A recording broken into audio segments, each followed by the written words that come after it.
渴望就可能，心动就发生。本节目由酷爽带感点燃无限渴望的百事可乐冠名播出。美味曲奇趣多多，巧克力味豆多多。感谢我们的职场搭子趣多多赞助播出。鸿蒙折叠电脑13英寸便携18英寸大屏，折展之间体验非凡。智能电混4驱无惧雨雪湿滑。本节目由领克101MP 指定赞助播出。本节目由专业做扫描3亿人都在用，职场必备神器扫描全能王赞助播出。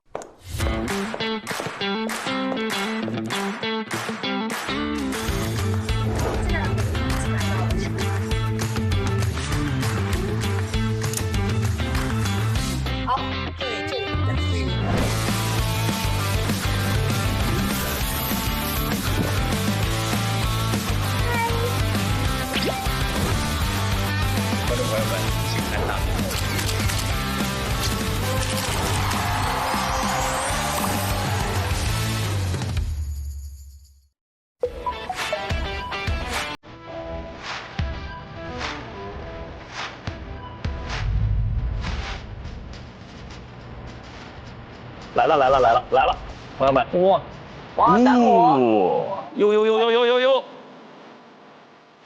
哎呀，这事儿还真的远了，这本色。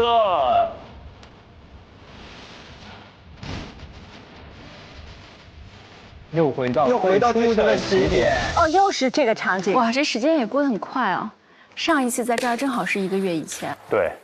见他们恍若隔世。今天结束之后，我们就变成空巢老人了。没孩子了，孩子都走了。你们还记得第一次看到他们的感觉吗？我记得，我也记得，我记得。各位老师好，我叫张诗文，本科和硕士都是在中国传媒大学。我叫侯子泰，就读于中国传媒大学播音专业。我叫李雨佳，我的本科和研究生均就读于中国传媒大学。叫庞征，本科和硕士都毕业于上海戏剧学院。我叫王韵玲，然后我本科是毕业于上海戏剧学院播音与主持艺术专业。然后我现在眼前完全就是诗文在这跳舞的那个感觉。哦，拿着扇子跳舞。飒爽。他第一个进来给大家留下印象是非常深刻的。是玉佳其实第一次给我印象很深刻，因为他就说我就想争第一，那个表情你们还记得吗？我记得。我也有能力，我也有信心，能在这一次1个月的实习里面最终拿到 offer。我是不敢说我想争第一这句话的，我绝对不敢说出口。第一个不敢说，不好意思；第二怕说了以后就实现不了了，不说还有可能实现。对，但是他就真的能说，所以那一刻我觉得哇，现在的孩子真不一样。我觉得雨佳也是非常典型的，就他看上去很有锋芒，但他其实真的很单纯。对，是的。我觉得今天进入中级面试，这5个人当中，可能真的是庞征是在我们初次见面时没有想到的，对吧？我们对他的第一印象都觉得他是一个很有生活阅历的孩子，但是就没有感觉到他身上有那种光环和气场。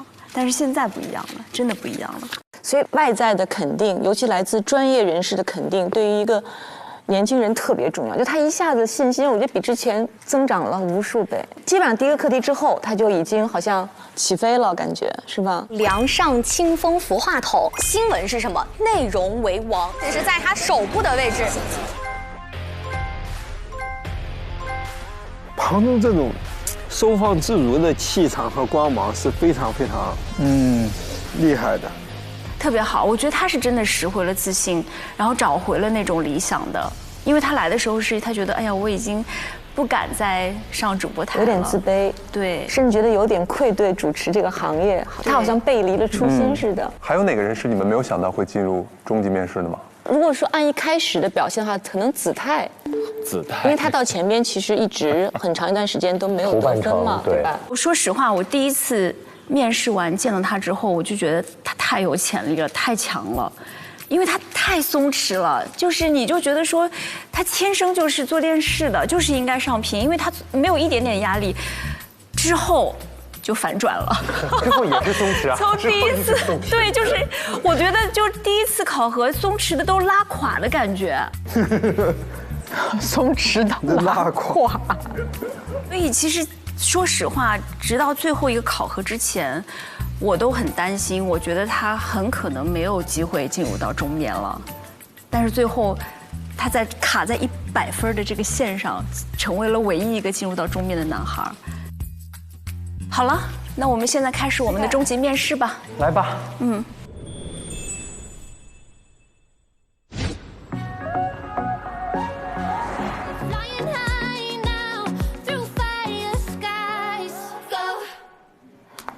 这是谁？吕佳。哦呦，吕佳，你看她现在的气场跟之前的气场都不一样。新闻女王。子泰。还是松弛的。新闻小王子。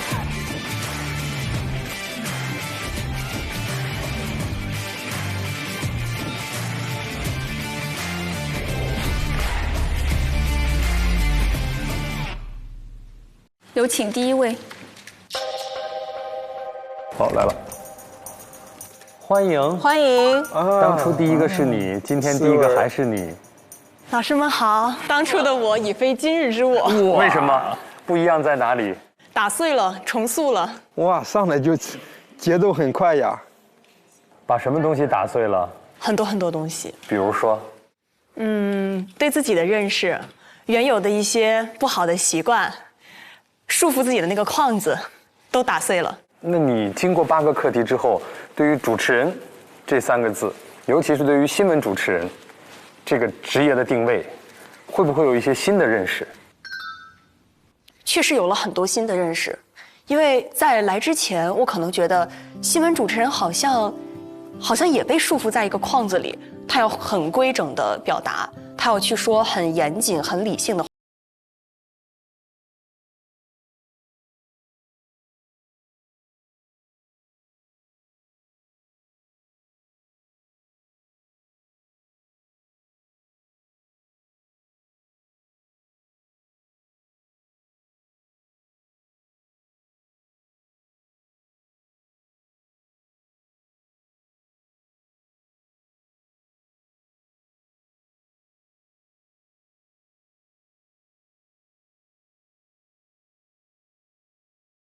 的优势和能力。张希老师也这么只给的吗？去拿到这唯一的 offer， 你现在能有什么理由来说服我觉着你可以去拿这个 offer 吗？我想，我值得投资，假以时日，一定可以行。我在想，为什么我可以一直做新闻？我想到的原因是我其实是有分析的能力和感知的能力的。分析的能力能让我进到一个新闻的场域里，能迅速把各种各样事件的线头都梳理清楚，像一个侦探一样把事情的过程还原出来。而感知的能力能让我在看到我的采访对象的时候，有那么一瞬间跟他心灵感应，知道他现在想的是什么，然后围绕着他的想法来提问，去获得我想要的信息，去拼上最后那一块拼图，最终再把它呈现在主播台上。我之前一直对你有个好奇，因为你不止一次讲过，好像总是渴望胜利，总是功亏一篑，就这样的表达你不只有过一次。某种程度，在我看来，这个女孩这么年轻，有一些就是悲情色彩，但我不希望是这样的。就包括这一次，还会不会有这样的一种感觉，觉得可能最后又不属于我，又会有那种悲情的感觉，你会吗？这回不会了。为什么？你怎么这么肯定？因为我之前会那样，是因为可能比较有责任感，我总希望我能给所有的事情负责，我能给所有的事情兜底。如果它没有一个好的结果的话，我会觉得那是我的问题。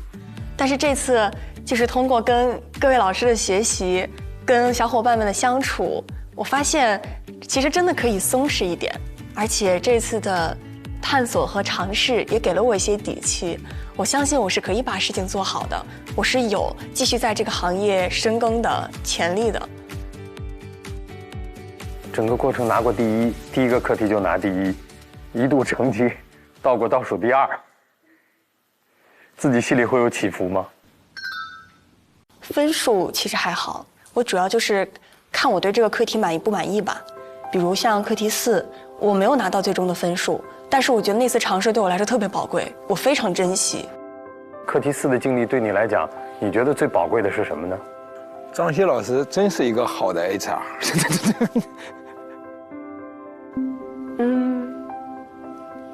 我感觉他让我看到了一种期待，首先，他给了我信心和底气。虽然确实翻车了、捅娄子了、犯错了，但是我知道这些问题以后靠努力、靠经验都可以弥补，我还是可以在主播台上坐着的。你可以在主播台上坐着，当然，而且会做得很好。从你第一天走进这里，说自己想做记者型的主持人，一直坚持自己的新闻理想，我们每一位老师也都看到你在这个道路上一直在努力去做。那到最后2个课题，在选择自己可以去尝试和拓展的边界，这完全是可以理解的一件事情。作为我是肯定不会怪你的，我相信所有的老师也都会支持你去这样做。而且整个表现过程来讲，鲁豫老师一直用青衣来形容你，觉得你在大舞台上可以有自己展示的空间，在新闻主播台上也可以有自己展示的空间。那在这个实习的过程当中，可以更好的去进行多元的尝试，让你找到你觉得自己最适合的赛道，我觉得是非常好的一个过程。从我的角度来讲，我也相信未来你可以有更大的发展的前景。但是这个前提是不要对自己有过多的苛责，甚至某种程度上没有必要的要求，把自己的心态放松下来，才有可能把很多事情做得更好。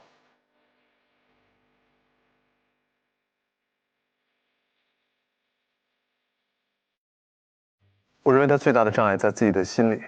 对，他具备很多优秀的素质和能力，他经常把自己引领上一个错误的道路，就他会跑偏，他不知道有的时候说人话比说金句更重要。这个需要张希老师或者我们任何一个老师，在镜头之外，跟他好好破除他心理上的这道障碍也好，这堵墙也好，我觉得可能会对他帮助更大。白老师这句话完全在点儿上。白老师。好了，下一个松弛的来了，2个极端。来吧，来吧，终面就不带 PPT 了是吗？不但没带 PPT， 简历也没带。老师们好。很难做的这么挺吗？这1个月都没有看到你做的这么挺过了，已经。今天这个场合还是，要更正式一些。你对最后的结果是会觉得吃惊，还是在意料之中？满意不满意？如果单从最后一个考核来讲，其实有点没有那么出乎意料，因为我对自己的表现以及对自己的个人的能力，也是有一定判断的。但是放眼整个考核，从这个100分的角度来讲是吃惊的，因为从第5个课题，我的心态就已经平淡了，就是对最后的分数虽然很向往，但没有那么的执着了。得知淡然，失之坦然，当时是挺坦然的，然后最后可以说是奇迹般的，竟然把100分凑齐了。哎，这个话里有话哈，奇迹般的把这100分凑齐了，你怎么理解这个奇迹？我觉得它很奇妙，因为在倒数第3个课题的时候，当时我还只有30分，我说这怎么可能凑齐70分呢？我觉得有点难。回忆起张希老师当时说过的一句话，他说：“你做体育的你也知道。”比赛有的时候不到最后一刻很难讲，篮球最后1分钟都可以抢回来10几分，对吧？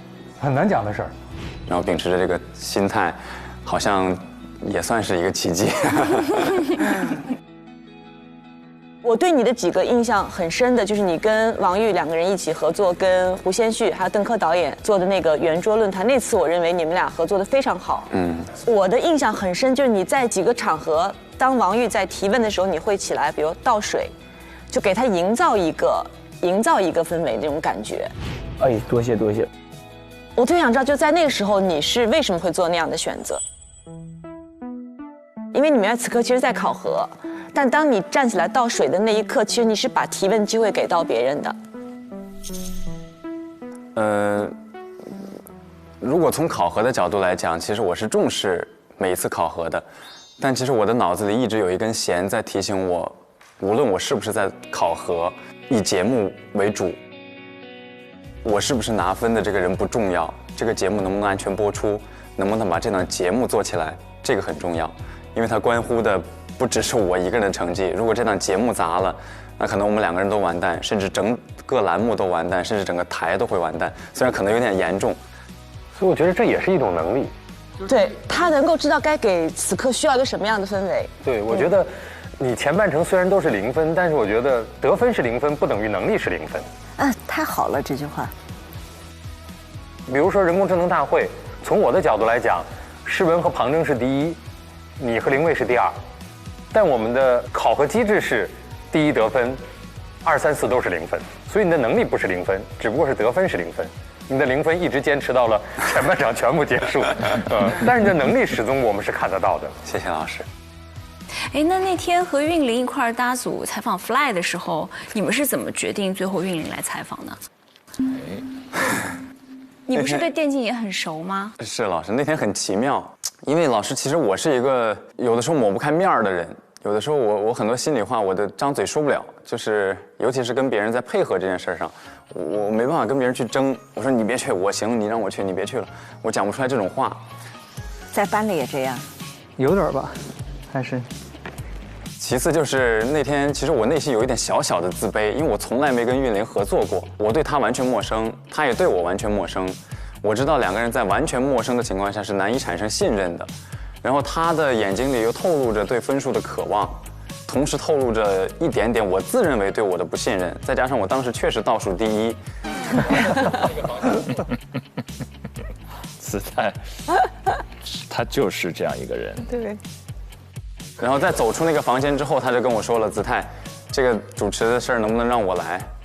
我说好。实际你内心多少也是想做的。我多少是想做的，但是我实在没办法跟你说，虽然我倒数第一，成绩很烂，但其实我很厉害。我讲不出这个话，所以当时立刻就答应他了。这句话赢了，虽然我倒数第一，但是我实力很强。下回要练着讲一讲。你有没有觉得最后这个课题，你是有主导角色的？我意识到，你意识到了，对吧？对，那一刻我很清楚地意识到这件事儿。那你有没有在最后一次课题之后觉得，哦，如果前面几次课题我也像这次一样主导一下，结果或许不一样？是有这样想过，但前边4个确实我拿不准，但最后一个我其实把握到了85%以上。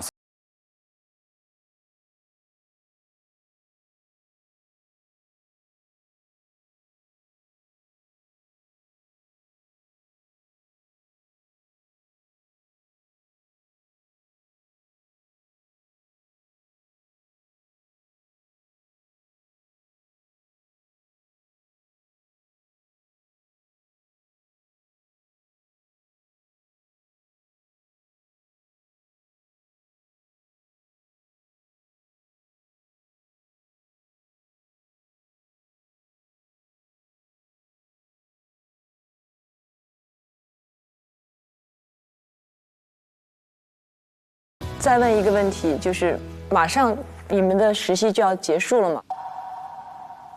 走之前有什么想对我们说的话？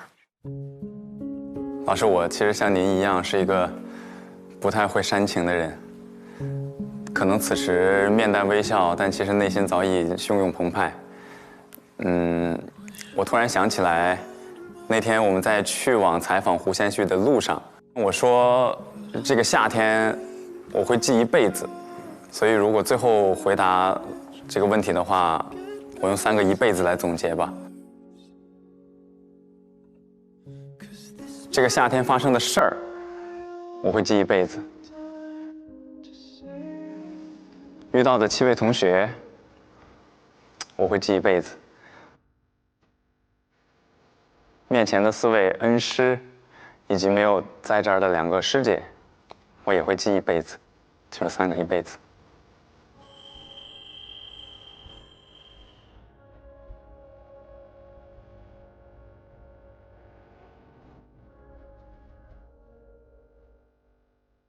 好，我们也会记你一辈子。哎呀妈，张希老师也不行了，张希老师也不行了。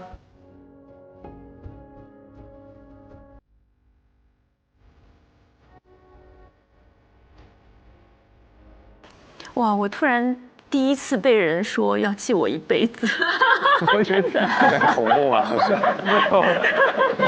我还敢着急。好，谢谢子泰，谢谢子泰，谢谢子泰，谢谢4位老师。谢谢。加油，加油，拜拜，拜拜，老师们，拜拜拜拜。子泰真的有一种稳下来的感觉，这个感觉给人特别舒服。成长了，真成长了。对，真的是落下来，落下来了。22岁子泰第9个课题，太好了。励志。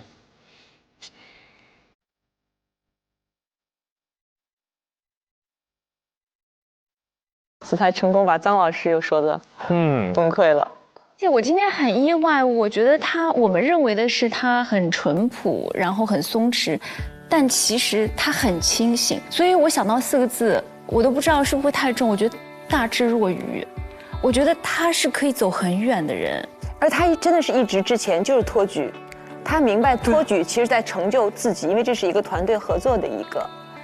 但是他该出手的时候，他没有退缩啊！你看他最后，他都说出了85%，这么精确85%，对他的欣赏又多了一些。好，我们可以来下一个。Hello， 玉玲，老师们好。今天做成熟美丽的打扮，今天是成长之后的我，感觉这一身要做东方卫视跨年晚会了。那你自己总结一下啊，在5个人里，你觉得你的核心竞争力是什么？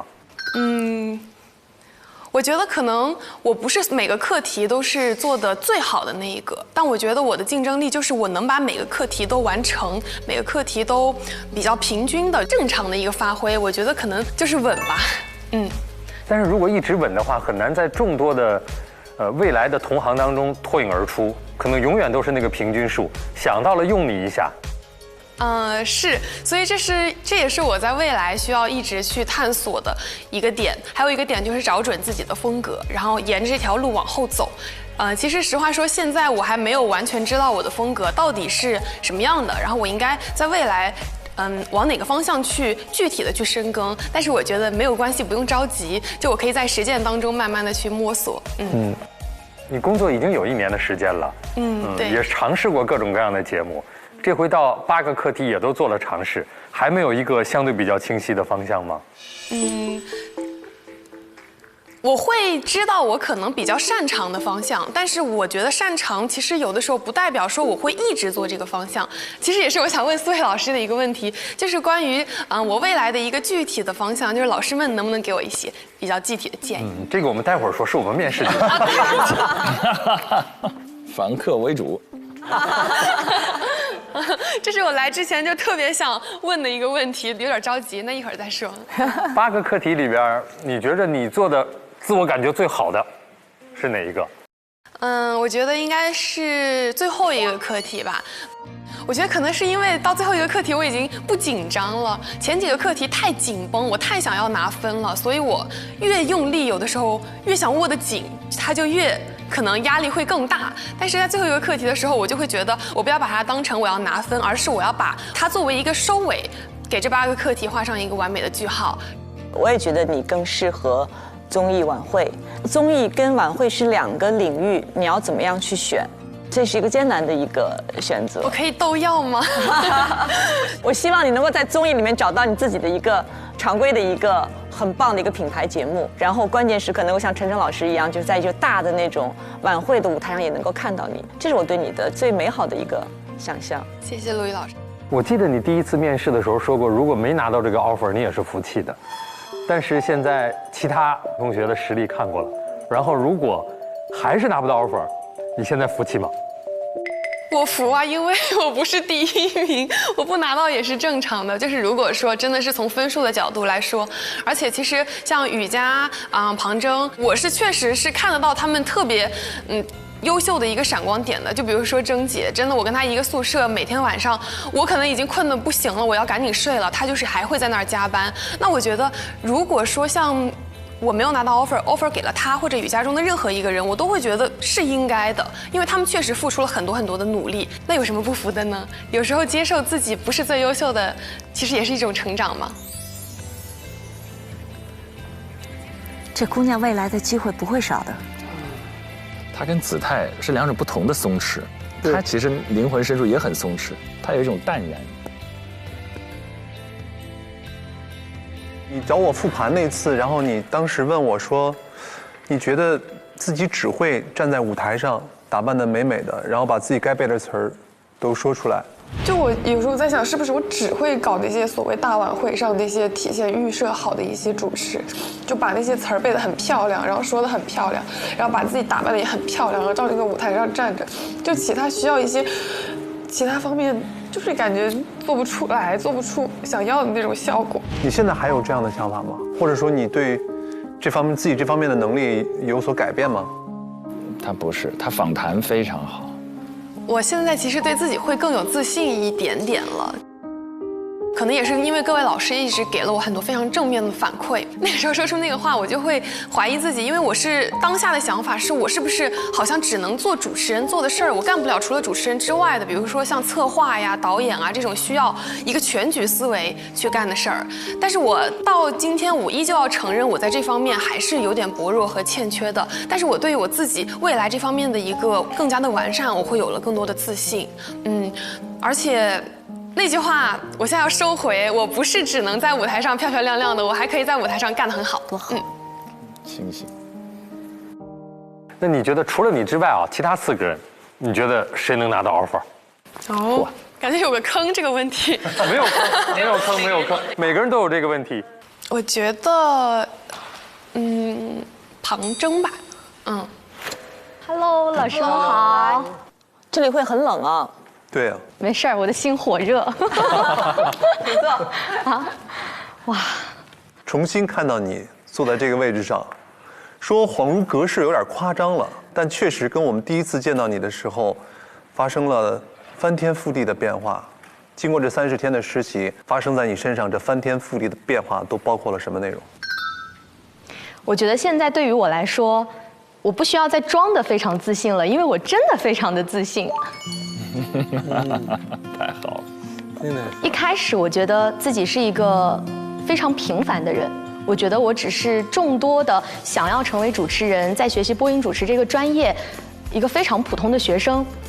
然后我本人的性格呢是比较习惯于在任何事情发生之前，我先做最坏的打算，我先做最不好的预期，这样我就不会失望，也没有任何事情可以伤害到我。所以在当时来这个节目之前，我就在想，我如果只是过来体验，或者我可能被人不喜欢，或者我每一次都拿最后1名，我可以接受吗？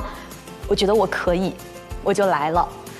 在我的心里，我觉得这一次机会，在我来之前，我觉得它就是一次可以改变我的人生，可以让我在循规蹈矩的生活里面有一次离经叛道的机会。当这个机会来到我手上的时候，我就一定要抓住它。所以我就来了。然后在这1个月的课题的进行过程当中，我确实没有想到，就是前面的几个课题，可能发挥的还不错，可能老师们觉得我表现的还行，所以我前面的3个课题，其实我都拿到了非常好的积分。我觉得这是对我来说非常非常非常重要的又一次正反馈。所以我相当于是在做课题的过程当中，慢慢的觉得，好像这个课题我能做，好像那个课题我也还行。然后在这个过程当中，慢慢的就建立了自信。当然也不是每个课题都做得很好，也有很多的不足和缺点。你知道我对你最大的感受，就从第1天面试到今天你的变化。第1天我记得你的头发是梳一个像发髻一样，是吧？是。对。在我们眼里，你就是小孩嘛。但我当时觉得这是一个小孩，在一个成人世界里面，我可能已经很久了，从18岁开始就要演一个超出我年龄的那个成熟的有节感的一个女人。但你看这1个月下，你会发现其实年纪不重要的。当我的专业性被肯定之后，其他的一切都不重要。你现在就已经恢复到你真正的属于这个年纪该有的状态。谢谢你。是小孩也好，是姐也好，其实都不重要。就这个变化，我觉得至关重要，那意味着你真正让你的专业说话的那一刻。我们4个人特别特别高兴，就看到你这个改变，真的。你第一次来面试的时候说，因为做直播带货主播太久了，3年，对吧？然后让你对主持人这个职业或者主播台已经产生了距离感，甚至你觉得有点背弃自己的专业了。做带货主播和做新闻主持人其实是完全截然相反的2个赛道。我好像背叛了自己的梦想，然后好像走上了一条不是很正确的道路。而且这30天8个课题里面，你从来没有选择去做主播的挑战，你现在还有这种心理障碍吗？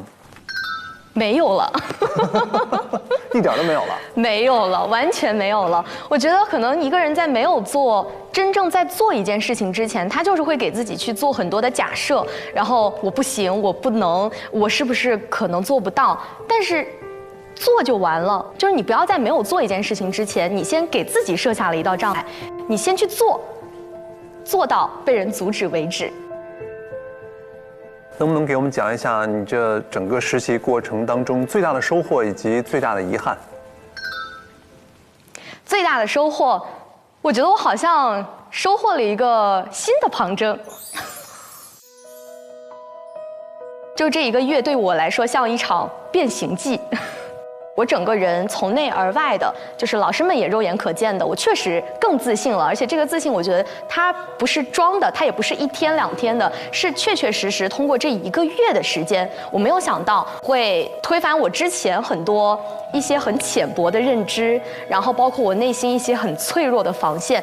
然后我现在确实就是觉得我能行，我可以，好像我挺适合当主持人。我觉得这是我最大的收获。太适合了。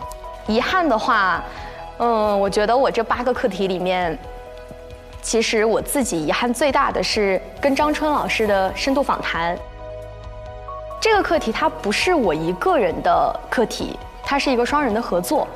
所以我觉得在我去做这件事情的时候，我是不能够只看到自己或者只考虑到自己，我还是要更多的去考虑到我的搭档。我觉得我是肩负着我们2个人共同的使命，我们要一起去完成这件事情。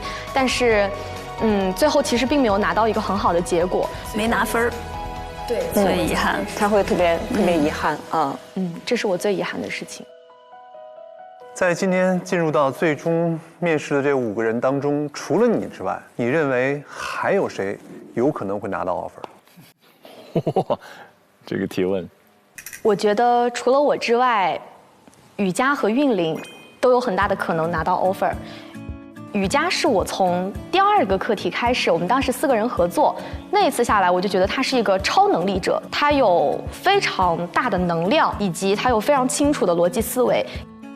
我觉得我找到了8个实习生里面我最有默契的人。他们俩真是他们俩真好吧？真好。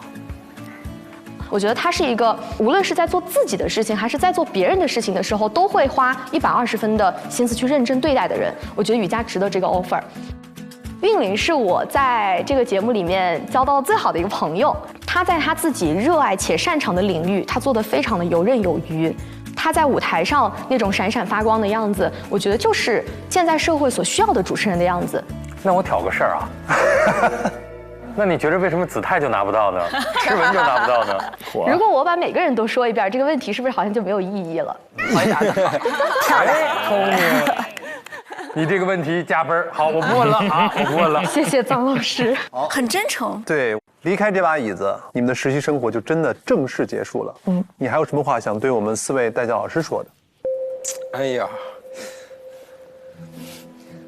我是觉得真的可能在我之后的人生里头，我也非常难再碰到真正还愿意把我们当学生，像鲁豫老师一样把我们当小孩儿。我觉得这是非常非常难得的一段时间。鲁豫老师有一句话对我自己的影响非常深，直播限制了你，旁征你还有无限可能。我觉得这句话我会铭记一辈子。张欣老师确实是让我对新闻主播这个整个的岗位和职业，以及在这个岗位上奋斗的人，有了更加鲜活色彩的认识。可能我们惯性思维觉得新闻主播他就是非常正经，一定要严肃的，但其实除此之外也是有血有肉的，也是非常鲜活灵动的。然后陈晨老师对于学生的关爱已经远超过了可能这个节目需要你去做到的一些事情。你不仅仅是言传身教，或者传授经验，或者说教我们去做一个课题，你是真的在生活上给了我很多的关爱，这个是我来这个节目没有想到的一件事情。谢谢老师，谢谢老师。然后白老师你笑什么？我也不知道，尴尬的笑。每个人都被点一下名。暴风雨要来袭了。高冷的白老师都笑了。这是你亲学生。对对对。紧张了。我最开始来这个节目之前，我确实白老师在我心里就是帅，然后专业。学霸，就是他会有非常非常多的一些这种名号的加深，然后来到这个节目之后呢，我发现，哎，和我想象的又不太一样。从一个相对来说更加轻松活泼的形象，然后转向了一个比较严肃正经的形象，是因为在我们的课题结束之后呢，白老师他不会给你太多的铺垫，或者说太多的一些前期的鼓励，但是他给到的每一条的建议和他复盘的信息，就是他是真的在复盘，他是在认认真真的复盘你到底有什么问题。所以我觉得我来到这个节目。其实我就是想要成长，我就是想要学习，我就是想要发现自己身上的不足的。然后白老师总是能够在恰当的时候，在我觉得哦，好像这个题我还行，哎，拿第1名了，然后他给我拽回来，让我觉得哦，其实你还是有问题，你还是有一些需要去提升的地方的，就是平衡的特别好。所以也谢谢白老师。其实我想跟你说的是，我内心对你一直抱有一种亏欠，因为。你作为我的亲学生，我实际上只从下一站和新闻方这2次课题对你有简短的一些所谓的复盘吧。因为我确实没有经验，我不是你的第一个老师，但你是我的第一个学生，所以我也有些茫然不知所措，该怎么去带一个实习生。有很多地方没有照顾到你，不像陈真老师会那么细致入微的观察到你。情绪上的变化，你衣着上的打扮，对，我还听说你偷偷的哭了，我自己也没有察觉到。我觉得在你最需要搀扶的时候，我也没有能够给你带来一些温暖和支持，这是我做的非常不到位的地方。但实际上，我心里有很多话想跟你说，很多想要跟你共同探讨的一些关于专业上的问题，而且我跟张琪老师跟其他3位老师，包括和工作人员，在背后我说的最多的一句话就是彭真太强。但是我不想在你的面前直接告诉你，彭真你真的很强，很厉害，因为那个时候你的课题还没有结束，你还有很多提升的空间。但现在结束了，我现在可以正大光明、明目张胆的跟你说。彭真，你真的很强，能够成为你的代教老师，是我的骄傲。天哪！所以，等到你的实习结束之后，我们私底下再深入的沟通交流一次。我真的有很多话还没跟你说。好。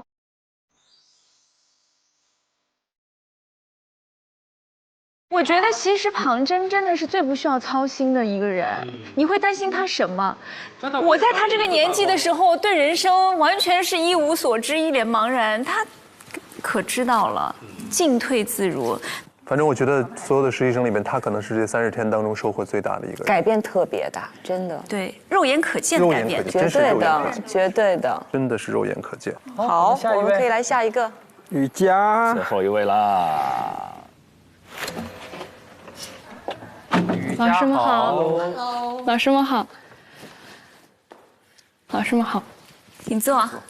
气场全开。哇，你是我们最后一位中级面试的学生了，感觉怎么样啊？和第一次的感觉很不一样，虽然同事都有点紧张吧，但是这一次更多的是很期待见到4位老师，真的。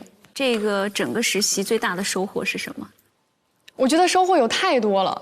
但如果说最大的收获，就是对结果不那么看重，就是对第一的祛魅。我会觉得，之前我第1次面试吧，我把自己捆绑的像一个很漂亮的花瓶，在当时我有很漂亮的简历，有很漂亮的过往，我想向老师们展示我最好的一面。我当时好像是一个没有办法被打碎的花瓶，但是到现在，我觉得。打碎一点，那又能如何呢？可能一个残缺的花瓶才值得被收藏啊。这次最大的收获就是我打碎了一点自己的碎片，然后我把那些瓷片收集起来，放到自己的行囊里，然后捧着这个可能看似有一点破碎的花瓶继续出发。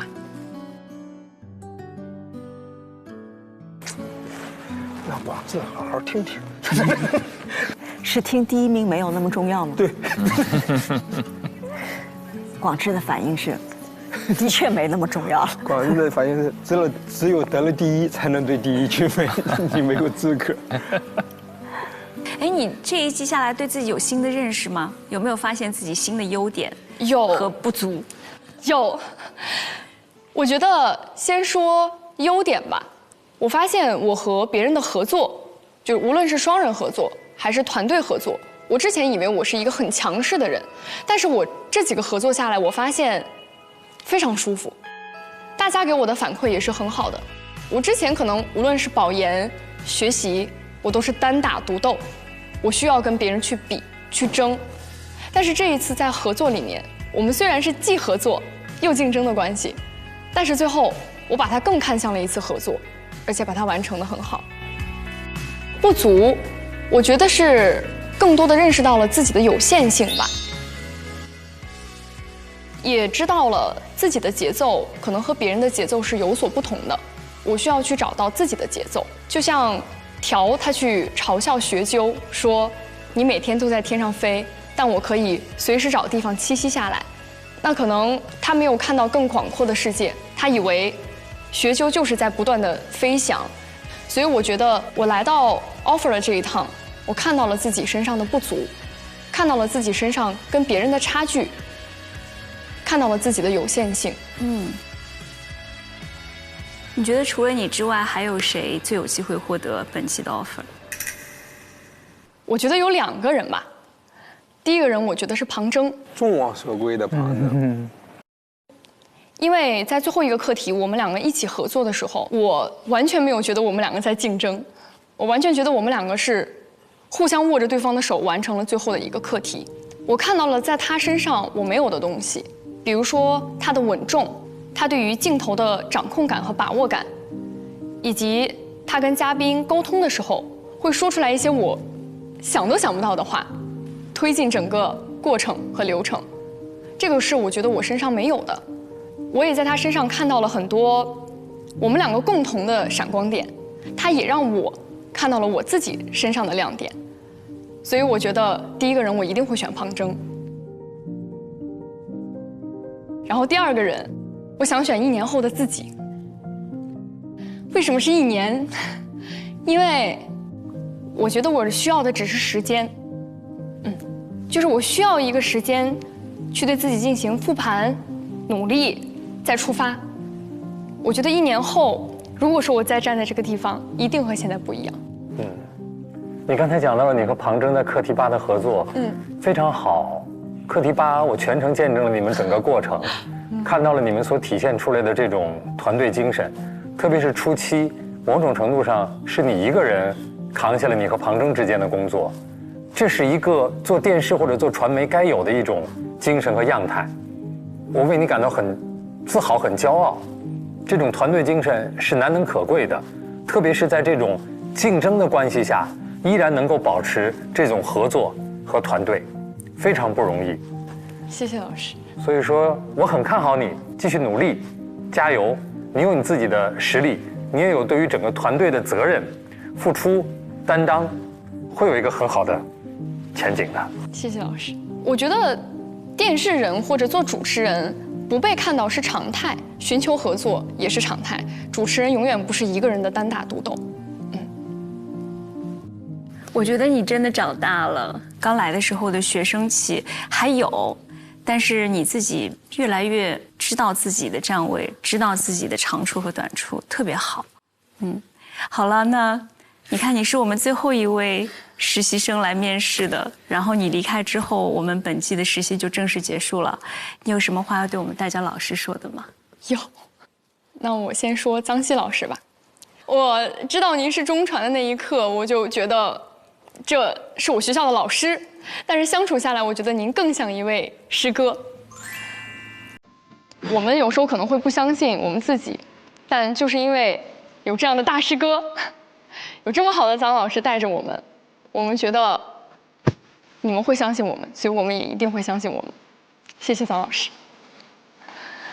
然后鲁豫老师，我其实从来没有想到我可以跟您有交集，或者跟您有对谈谈话的机会，也更没有想到您会对我说出那句“你是可以做访谈的”。我觉得这种肯定对我来说是一种激励，更是一种爱吧。所以我希望我在将来的道路之中，还能够秉持这一份对专业的自信，对专业的理解，以及对所对谈人的真正的关心和关怀，去完成好每一次谈话，就和您一样。谢谢鲁豫老师，谢谢。然后白老师，白老师是我很小就知道的一个偶像，也是这一次唯一看到我哭成那个样子的一位老师。把我吓傻了，你知道吗？他真的是哭到上气不接下气，就是我从来没见过有孩子哭成这样过，泣不成声。然后老师，您记不记得当时我在办公室里问了您一句话？我说：“老师，我好像不知道自己该怎么做一位主持人了。”然后当时白老师就跟我说：“你怎么不知道啊？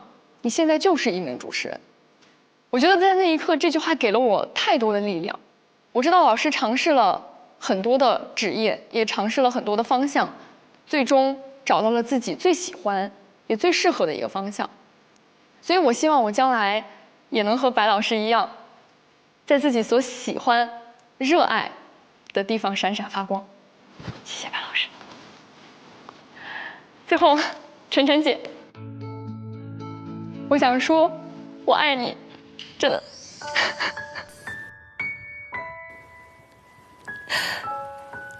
我觉得，我刚开始我们一起吃饭的那次，我说我觉得您像我的妈妈，在一直关心我、关爱。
出了这个门就断掉。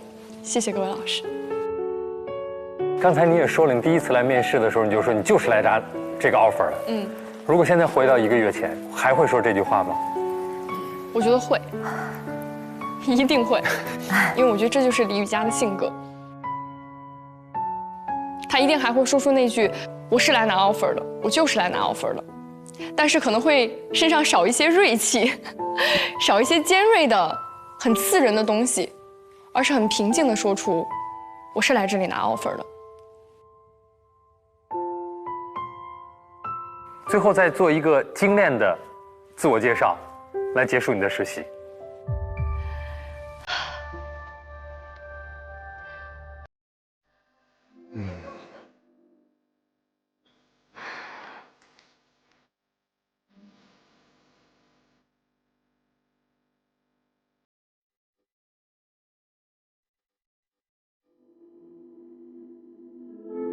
各位老师好，我叫李宇佳，是一个勇敢、自信、不服输也努力的女孩。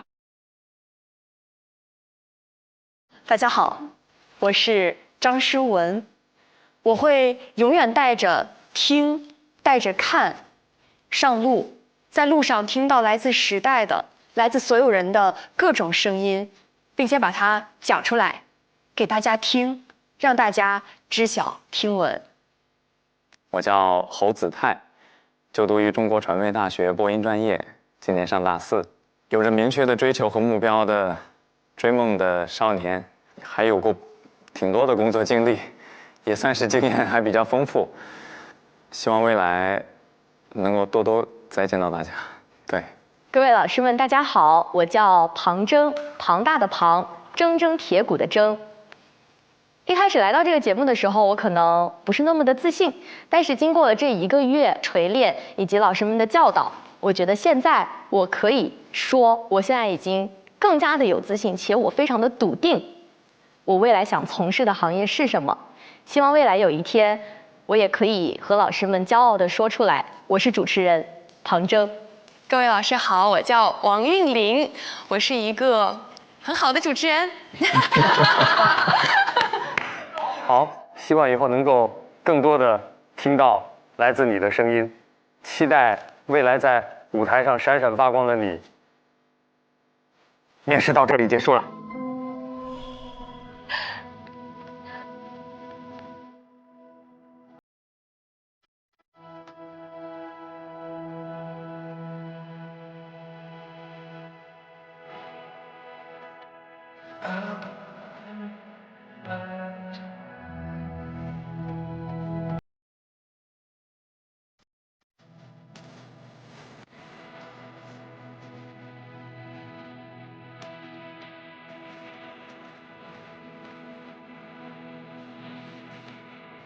老师们再见。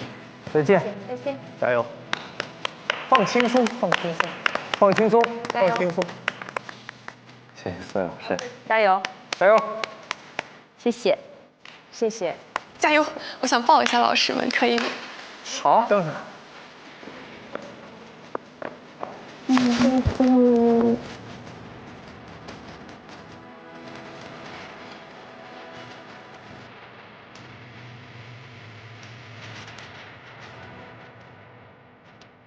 加油！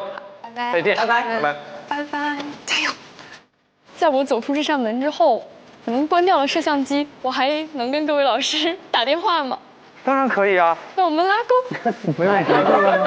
又不会换号，还会骗你不说。谢谢各位，加油！想跟各位老师拥抱。谢谢老师。谢谢老师。谢谢师哥。加油！加油！白老对师。这个3个课题之间没跟你说的话，回头补上。好。谢谢老师。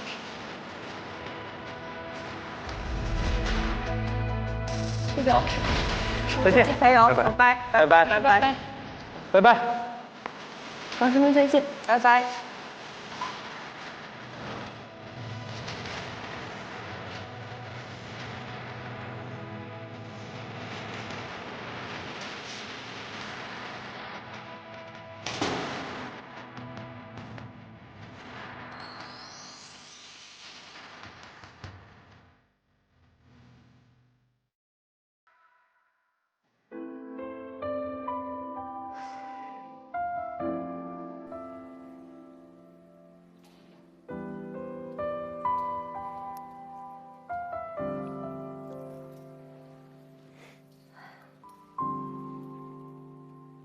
其实很不喜欢录最后一期，你这待了10期的时间，几十个小时的相处，其实你生命中有一部分已经，你一想到未来就是下次再看不到这些身影，这些青春的时候，你就觉得很空一块，心里很。你会在各个舞台上看到他们。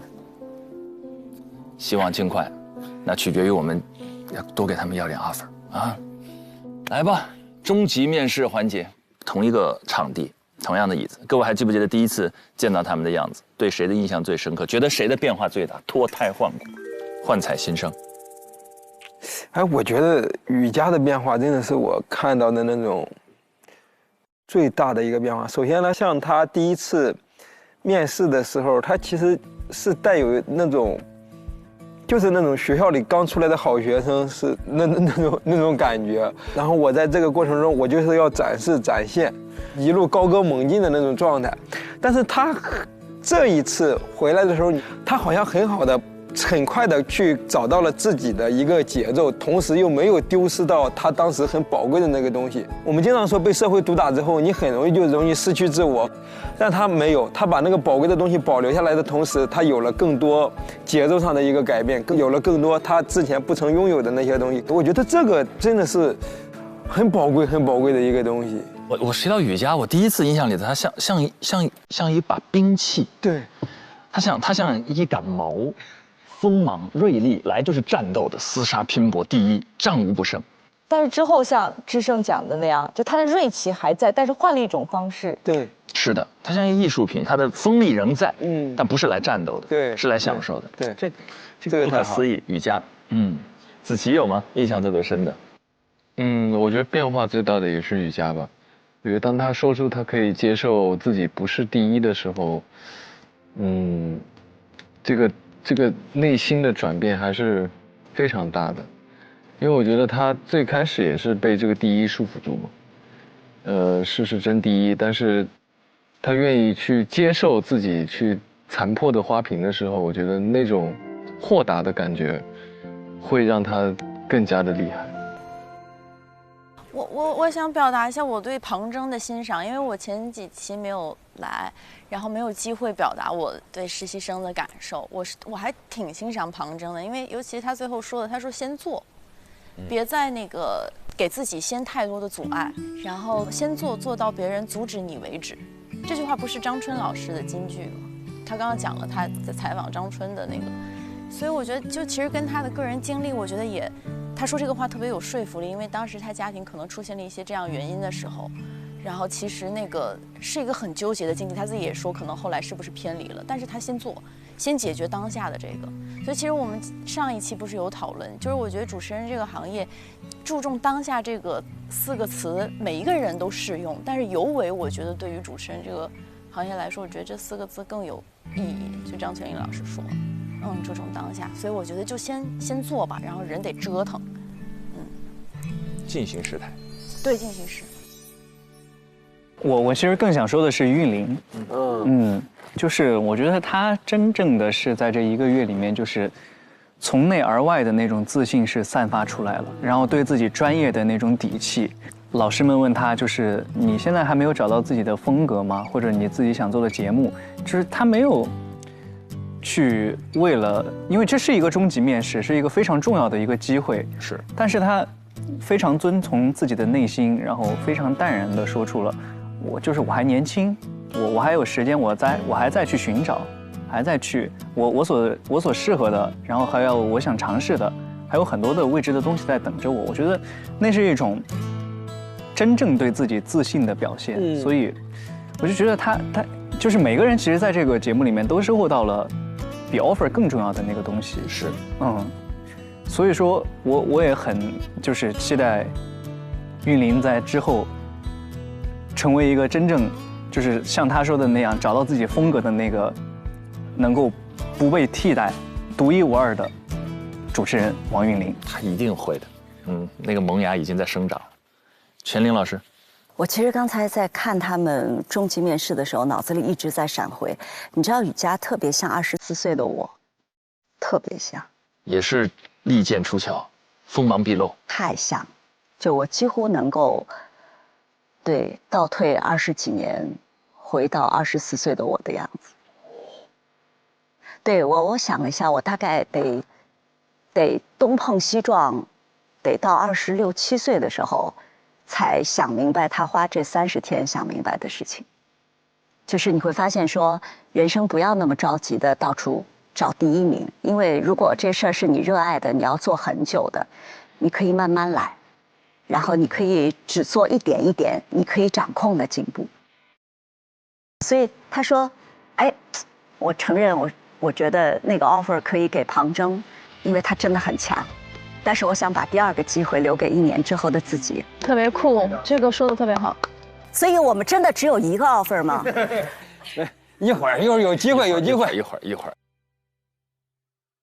我们其实是隔着屏幕在看，这鲁豫老师亲身的跟他们相处了30天的时间，然后同时现在也感受了我们观察室的视角。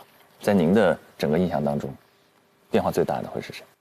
他们在生活当中都是非常符合他们这个年龄该有的样子，就是青春洋溢，可能真的就不在乎那些外界的评价。但是当每一个人被摆在了一个比赛当中，被摆在人生的竞技场当中的话，我想没有人会不在意。我个人觉得人生特别大的一个成长，就你意识到你不是世界的中心，你不是第一，你不是最漂亮的、最可爱的、最聪明的那一个，那是人生特别大的一个成长。我想可能这样的比赛，就把8个最优秀的小孩放到一起的时候，他们每个人内心都会在某个时刻崩溃一下，会发现哦天哪，我这次比赛不是最好的，但是这是必须的。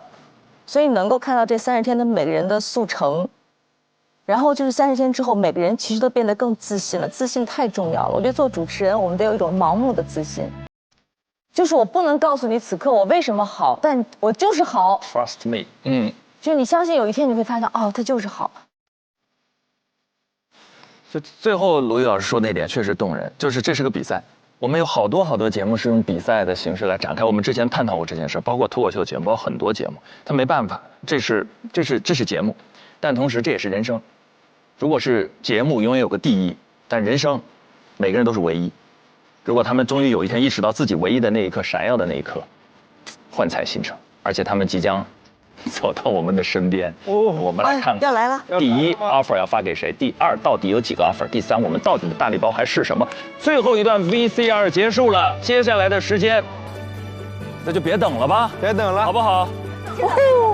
下面让我们掌声欢迎本季全部实习生及带教入场。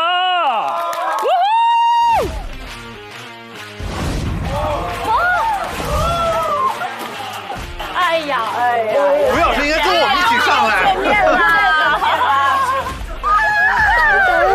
好久不见，终于见上了。不行，网友见面，你好，陈晨姐，吴老师好，家庭地位很高。彼此。哇，终于见到真人了！哎，怎么有点紧张了？怎么有点紧张的？哎呦，我们2个在干嘛呀？有点害羞的呢。其实根本没人理我们。俩小孩。陈亮老师好，陈亮老师。听到我要拜你为师的事吗？我们还不知道。小何老师好，白老师好。粉丝来了，我是你粉丝，二搭了。会来揍我。对呀，终于有见面了，啥时候3打呀？可以，就等您了。就一直看你。我也在等上海台的offer。来了，陈明老师，这么给我，您的建议我都听了。对，介意？没有，但是喜欢，听心里了，太感谢了。哎呀，庞青老师，我太喜欢你了，许志成老师，太喜欢你了。哎呀，一家，志成老师，把你夸了1季了。等我爆发呢，我看见了。特别期待他俩握手怎么握。哪个？对，同宿舍的这2位。啊，我们2个说啥？天哪！哎呀，又夸我了，哎，不容易，后边这个感觉太奇妙，好神奇，他俩。天哪，这个演播室能坐这么多人，欢迎，好开心，哇！你知道现在有种啥感觉吗？啥感觉？就是背后区人家区了17，所有人的。那是你吧？说笑话区啊，济一堂。什么叫济一堂？就这真的特挤。很多话我们都憋了10期了，彼此之间我们想跟他们说的，他们想跟我们说的，就开始吧。好。实习生们有没有什么想问我们的？大胆蛐蛐，大家没关系。一开始就这么刺激，好刺激！机会难得，赶快。我就先吧。来，哎呀，我其实想问陈明老师和全林老师一个问题，就是从课题1看到课题8，对我的初印象是什么样子的？然后后来有没有一些什么变化？初印象，扇子舞跳得好。全林老师初印象和变化。第一个课题特别强，后面想多了。就是你每一个课题做的时候，对自己的要求，对这个课题的想法都多，你要学会做减法。但这些都不影响你的优秀和光芒，非常非常精彩，非常杰出，啊，不必自我怀疑。谢谢老师。智胜，你一会儿大声蛐蛐啊！你看他们俩就是这样。你俩不要开私聊，公放行吗？不是开小窗口啊。智胜，你问一个，我们交替进行。不是，我现在不敢说话，你知道吗？以前我觉得就是主持人采访的时候看向那个被采访的是一个特别好的习惯，但现在当有20道目光都是只看向一个人的时候，特别恐怖，而且他们的位置又高，你知道吗？特别下位置，真的好吓人，就有种什么你为什么我都会招的感觉。你们问吧。那我来问一个问题，我觉得这几个课题给我印象最深的是我们抓鸡那个课题嘛。对。然后我就想问，如果子琪老师和智胜老师一起去做抓鸡这个课题的暗访，你们会扮一个什么样的角色？不是，我先向你保证，肯定不是你跟朗子的那种角色。我俩可能会扮演啥都很奇怪的。兄弟打完篮球吧，打完篮球回去路上可能买点吃的。这是智胜回答，就是我的回答，就是我不会去参与这个课题。逃避。但我很喜欢那个课题，而且你们也真的很厉害，你俩也好会演。哎，我特别想问那个问题。因为你们刚开始的时候，那个卖海鲜的阿姨对你们特别好嘛，还教你们各种东西，所以当你们回过头来，就以记者的身份回到那里的时候，你们心里会有一丝惶恐或者一丝不安吗？哇哦，会有。非常的。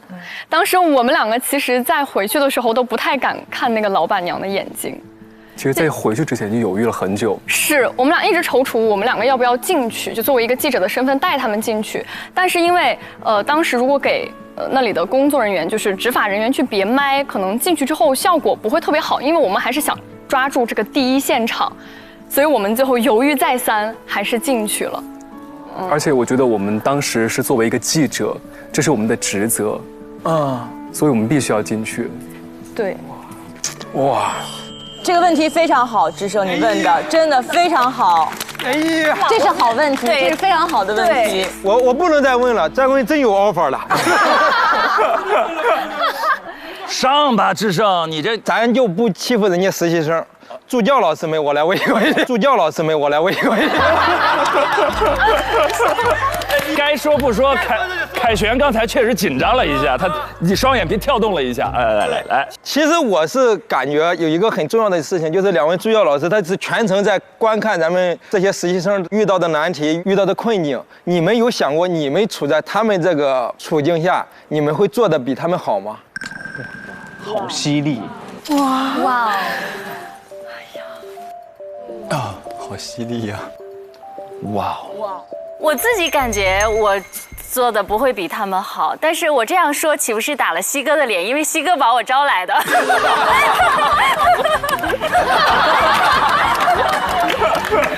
其实刚刚那个问题，我们俩私下有讨论过，我们俩也会私下交流，就说哎，我们会选哪个选题，我们会怎么去做，不能说做得更好或者是更不好。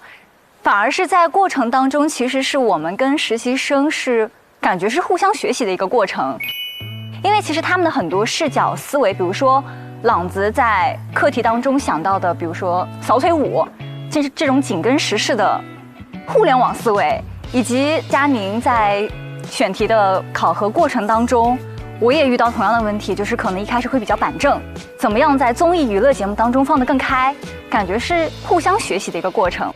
当然，如果我们俩今天也是实习生，一起站上这个考试现场，我相信我们俩也有来自 SMG 的底气。哎呀，当仁不让，当仁不让。西哥刚才回头了，那表情是你们就算不相信你，你还不相信我啊？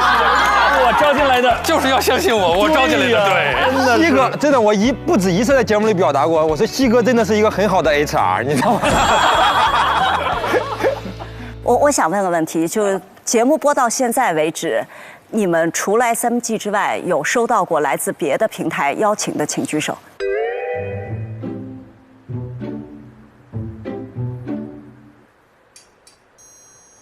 谁呀？谁有啊？好像白老师你是收到别的 offer 了吗？我真收到了，我真收到了，我真收到了。我因为这个节目终于被我的母校想起来了，就是还有这么一个毕业生呢，优秀校友。明年我作为这个毕业生回去参加一下学校的活动，这是我第一次收到母校的邀请。代教老师都收到 offer， 保留一点嘛。不是台长也在这儿听呢，对吧？哦。这还要保留吗？不用说那么具体。没事，白老师走了之后又空出来一个。一下子又有2 offer 了。我就是回母校看看，不是说就不回来了。白老师急了，我只是看看你把我说走了，你不是回校任教对吧？不，我就参加学校100年系100年的活动，差点跟我说失业了，完了。俊林来一个。我来一个，来一个。问一个非常严肃的问题吧。我问侯子泰吧。哎呀，非常严肃这个问题，就最后的是，哎呦，你别这样。就最后那个张希老师，让你评价我的时候，你忐忑啥呢？不是，我当时主要是沉浸在我眼前的美食当中。我就这么说吧。你说出在你心中俊林的一个缺点。一个缺点。啊？你坐下吧，你坐下吧。你坐下吧，你坐下吧。还真有。哦。卷。哎，很无趣的一个回答。那没了。子泰最大的优点就是诚实。不是新闻人那个真实客观吗？这太诚实了，太诚实，太新闻了。那就我问庞征，因为你的8个课题都是完成的都很好，然后我就很好奇，你对未来自己目前的定位有清晰的方向了吗？我其实来这个节目，就是我觉得很幸运，有8个课题可以让我去尝试。就不管是我还是我们实习生，所有的人，其实很难说在一个单位上去实习到不同的节目类型，还有不同的课题类型。所以我觉得这是很幸运的一点。然后我当时来这个节目的初面和中面，4位大教老师都问了我一模一样的问题。初面我说我就是来找这个答案的，然后中面的时候我说我这个答案不知道自己找到了没有，因为我发现我好像每个课题都能做一点，但每个课题也不是说就都能做到最好。现在对于我来说，我拿到什么我就把什么做好，这是最重要的。谢谢。我就问8位实习生好了，节目此时此刻已经播出了很多期，有很多评论和弹幕，一夜之间就被很多人看到，有些声音是春风，有些声音是利剑，做好跟这些声音共处的准备了吗？这个时候你们的心态会是什么样？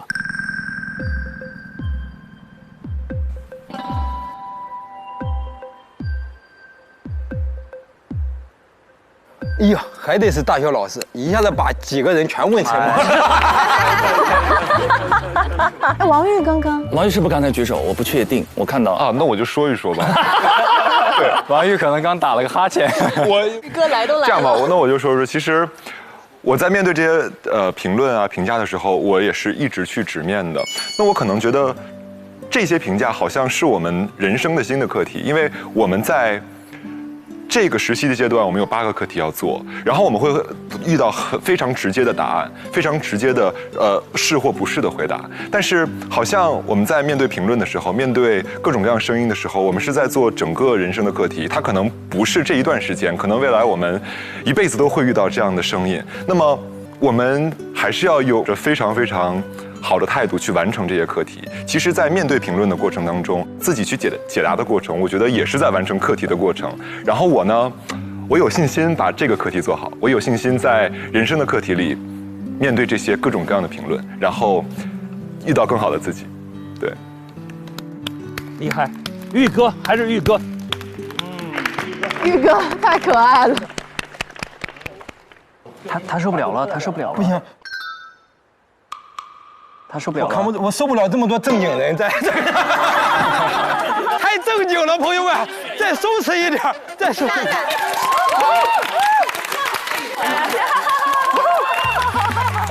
我想问小贺，不用，就是 OK， 其实这次来到了 offer， 对于我来说，我是有尝试了很多不一样的体验。就是我想问一下，就你看完8个课题之后，你最想参与到哪些课题当中？我自己啊，我其实特别想去那个人工智能大会。我觉得那个太有意思了，而且我其实很少有这种外景主持的机会，所以说这种尝试对于我来说也是一次很新的体验。我其实说真的，我不知道我自己能做成什么样子，所以我真的特别想去体验一下。而且我对人工智能这方面其实是没有太多的了解的。如果我有这样的一次机会的话，对于我来说也是一个很大的提升。欢迎你明年来，每年在上海都有世界人工智能大会，我们可以东方卫视可以配合。好，都有这个 AI 人工智能大会。我补一句，来，俊林同学没关系，咱有人脉，随时走。人脉，好嘞，说到了姐，洋人脉啊，洋人脉，魏姐火力全开，魏姐。我想问小贺一个问题吧，因为这个问题我记得特别深。是我们在最后实习结束以后，老师问我们的：如果在10年以后让我们做一档节目，给这个节目叫什么？起一个 slogan。押对题了，快把咱的答案告诉他。我有答案了，忘了，来，起来，非得拉着我。你说我要10年之后要做一个节目，我们的节目名是吗？对，我们的节目名叫做。林志大了，我们的口号是林志大了，什么鸟都有。可以，押对题了，直接押到题了。我们想好了，我们也做一个访谈节目，嘉宾答得好，我们就举好鸟；嘉宾答的我们觉得他在骗我们，我们就举坏鸟；嘉宾说的我们觉得不行，我们就说帅鸟。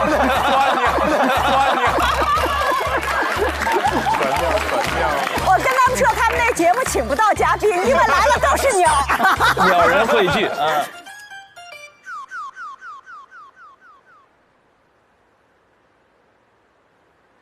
刚才我们天也聊了，我们游戏玩起来，好不好？这个游戏叫开杠挑战。我们接下来所有场上的人会分为2个阵营，然后会有随机出现的题目。然后我们根据自己的某种身份站在这个题目的一边，然后自由对抗。只要有谁想到了想发言，就冲过去把杠掰到自己这边就可以发言了 ，OK 吧？可以。开杠挑战，我们看一看语言的交锋，因为这里坐着20-30个主持人，以语言为武器，大家过过招，就是这么一个游戏，好不好？来吧，先上道具。第一个，怎么了？第一个题目，科班和非科班究竟谁更适合做主持人？这太挑事儿了，这个太挑事儿了，那就来吧，好不好？大家就蓝色科班吧，好不好？红色非科班，来吧，科班的同学们站到蓝色这一边。对，学播音主持那边去。你们都得站过去吧？学播音主持的，我们都不是学。你是学国际新闻？我学外语的，对。Only me。我们实习生只有1个啊。就是我。哇，那么多科班的。陈飞老师加油！别，老师加油！我们齐老师这样的阵容，有陈飞老师加油！给你，给你，我怎么记得我科班学的第一课就是主持人是托举他人的呢？对吧？就托举各位了，来吧，谁大学还不是个辩论队的？快来吧！对，你是辩论队，你上。哎呦我的妈，都冒到后面了去了，都这样了已经。张老师，您怎么往后边躲呢？我已经到张老师这个害怕的地步。雨佳，我知道你是辩论队的。雨佳，来，李雨佳加油！李雨佳，来了！山东理工大学材料学院辩论队2辩问候在场各位。哇哦！你先说，开篇理论。黑化肥发灰会发灰，灰化肥发灰会，灰化肥发灰会发灰，黑化发灰会发黑，黑化肥发灰会发黑。直接用专业能力碾压，把脱口秀演员给怼的不会说话。我想问一问，你在采访哪位嘉宾的时候，会先说出这么一段绕口令再采访他的？葛兰女老师。葛兰女老师。葛莱女老师但其实你如果说的不好，葛莱女老师也会非常开心，非常打开自己，同样的也会起到能够把这个气氛变得非常融洽的效果，不一定非要说好给他压力。说的对，张世文上。诗文厉害，诗文厉害，来。科班主持长得着急，比较有信服力。在你们科班再着急，有我着急啊！哎，这话我要说了。我要说了，哎，你回去，哎，你觉得你长得着急，赢了，谁能做到在4个带教老师里年龄最年轻，但长得最老，头发最少？有人跟你比头发少，那也就是我没当带教老师。我说个挑衅的话，来，一个非科班的，就把这么多科班的说不出来话了。这就是科班在舞台上的修养，知道托举别人，让你们说的更多。我想说的是，科班和非科班不同点在哪儿呢？就是我们的语音基本功的语音基本功会比较扎实一点。你完美的证明了自己的观点。哎，然后就是，你的普通话是你上了中传之后再学的吗？这样我跟他说，如果没有科班主持人的这样的吸引，朗子的普通话一定不会比现在更好。正是因为他有这样的执念，所以他的普通话越来越好。你说你科班学得好好的，研究生怎么学个别的呀？正是因为我知道科班很重要，再加一点东西就变得更好了。所以说，非科班是锦上添花，而科班呢是最好的基础。什么？他说非科班是锦上添花，科班是最好的基础。哎呀，你回去练练基本功吧，说的话导师还得需要翻译。没有科班主持人这个说法，哪来的非科班主持人这个说法呢？你家漂亮。哎，到你了，快上吧。我们这边人虽然少啊，但是我们这边带教老师比那边多。是这边3位带教老师。我补充一个，就是今天这个 offer 的观察室主持人是科班出身的陈明老师。说的对。朗子，那个8这个明哥要不在，他到时候找你啊。朗子，我跟你说个事儿啊，有更多节目的主持人是非科班的何炅老师。我收回。其实我们最重要的是科学的训练。你们训练了啥？我们有8个课题的训练，所以说我们被见证变成了更好的主持人。这8个课题是谁给的？是科班老师给的吗？哎，可是我们这边说大会议室集合最多的老师是张希老师。李佳，你的带教老师是哪个老师？干点忘本。情感绑架了。绑架了。我们可以和谐的结束。OK。来，咱俩结辩。来，陈婷老师，来。我觉得科班的特别重要，你们的确受了特别好的语感、语流、表达的训练。但如果一切都科班可以解决的话，你们就不需要用这1个月的时间来上这8个课题了。所以有很多不是科班能够学到的东西，你们这1个月学到了，特别好。总结了，我正好教播音主持专业。这个学期他们有重要的一课，就是看阿尔法7。哎呦，因为几乎每一个课题在专业中都有一门专门的课与之对应，没有什么是比这档节目更好的教学素材。我们很多时候对科班有一个固化的认知，觉得教的是吐字归音，觉得教的是字正腔圆。时代在变，科班也在变，所有的课程的教材也在不断的更新。我觉得一批又一批的学子们走到镜头前，告诉大家的是，字正腔圆永远只是个基础和起点。我们要给课堂给他一点空间，让他把这个职业的身份可以怎么玩，可以怎么做，最精妙的路找到，让大家走点近路。谢谢，谢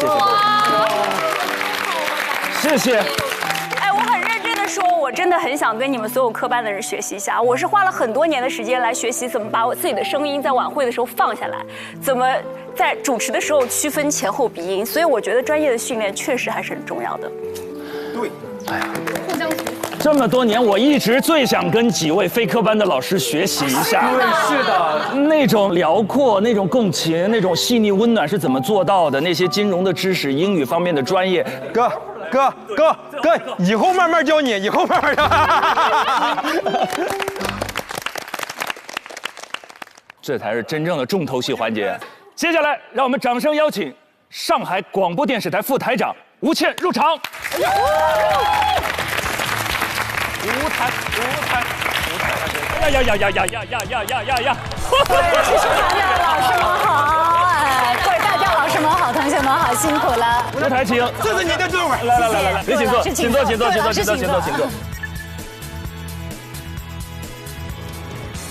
吴台，你今天带了1个信封吗？是的，您的这个采访非常有技巧。在问这是几个 offer， 对吗？对。那所以呢，稍后我们会有这样一个非常正式的。全林老师一点都不客套一下。那个吴台，您看看那边的灯，按照这个节目的规则，但凡亮到7个灯以上，据说你们就有一个额外的给实习生的福利。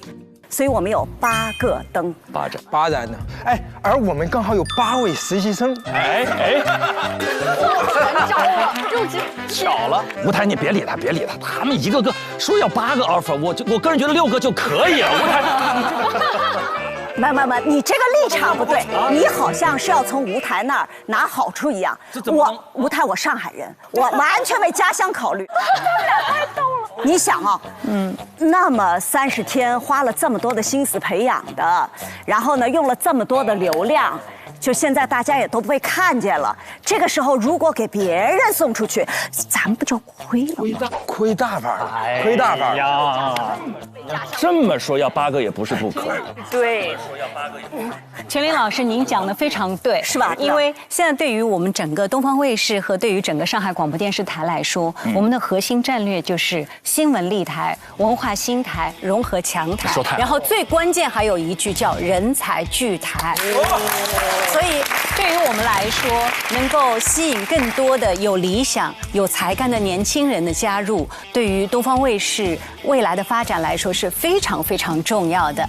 但是，我们所有的工作，我们都要有标准的流程，我们都要有标准，对吗？我们各位的亲友团，包括我们的带教老师，花了很多的时间来带教我们的各位实习生。我们的加油团各位老师也花了1个多月的时间，在这个过程当中不断的来沟通、遴选，然后陪伴我们的实习生们来成长。也是希望在这个过程当中，一方面他们能够各自能够得到历练和成长，那同时呢，也是我们在这个过程当中是一个人才的选拔的一个过程。没错。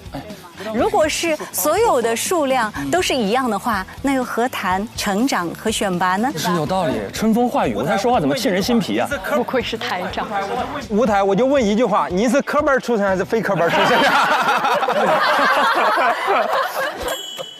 接下来是您颁发这个 offer 的时刻啊！掌声，有请吴台。我们是给抱在一块儿，现在紧紧抓住互相的手。哎，宝贝儿们，你们俩干嘛？他们要跟着紧张。来，甄姐，传递能量。来，老师，竞争失败。首先呢，我其实还是非常想代表东方卫视向各位实习生们表达我的感谢，因为这段时间你们花了很多的时间跟着我们的带教老师，那么包括也是在这些加油团的老师们的这种鼓励之下，进行了1个多月非常高强度的这个实习。你们的对这份职业的这个热爱和憧憬，你们对梦想的追求，包括你们在这个实习过程当中所展现的你们的各种能力，以及你们非常丰富鲜明的个性，其实给大家留下了非常深刻的印象。同时，我也要感谢你们，因为有这档节目，有你们的存在，让更多的人，特别是更多的年轻人，对于东方卫视有了更多的了解。所以要感谢你们。根据我们这个节目的这个规则，我们令人心动的 offer 应该是只有1份，所以今天我手里的这张 offer 是只颁给1位实习生。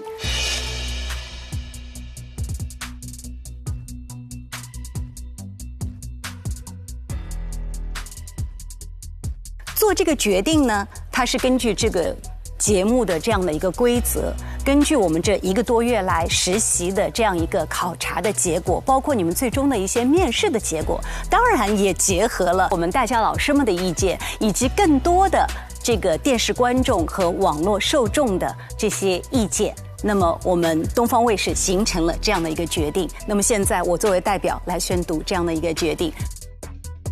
那么这份工作的 offer 我们打算把它颁发给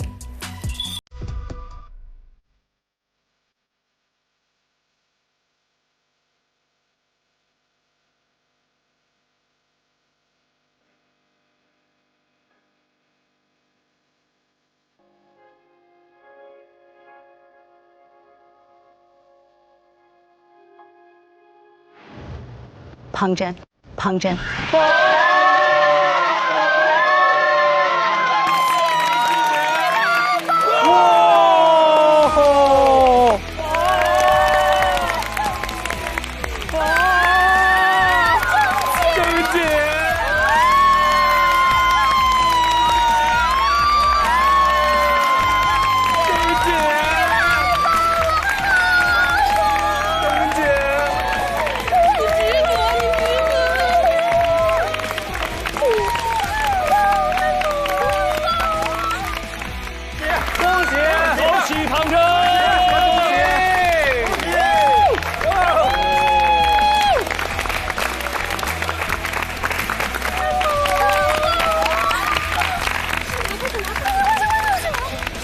铮铮铁骨的铮。谢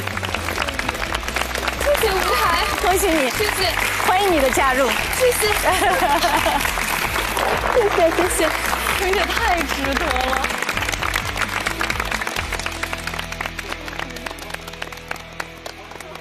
新伙伴庞真，你好，非常欢迎你加入我们东方卫视的大家庭，成为一名 SMG 人。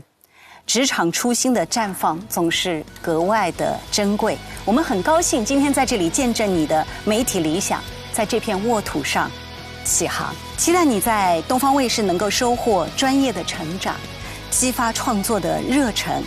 我们东方卫视 slogan 卓越见非凡，所以我也希望今天把这样的一个 slogan 的一个精神传承给你。那么也希望按照这样的一个不断的求索的一个过程，能够激励你未来有更多打动人心的作品，与时代同频，与梦想同行，向我们的受众，向时代交出属于你的精彩答卷。谢谢舞台，谨记您的教诲，谢谢，谢谢。恭喜！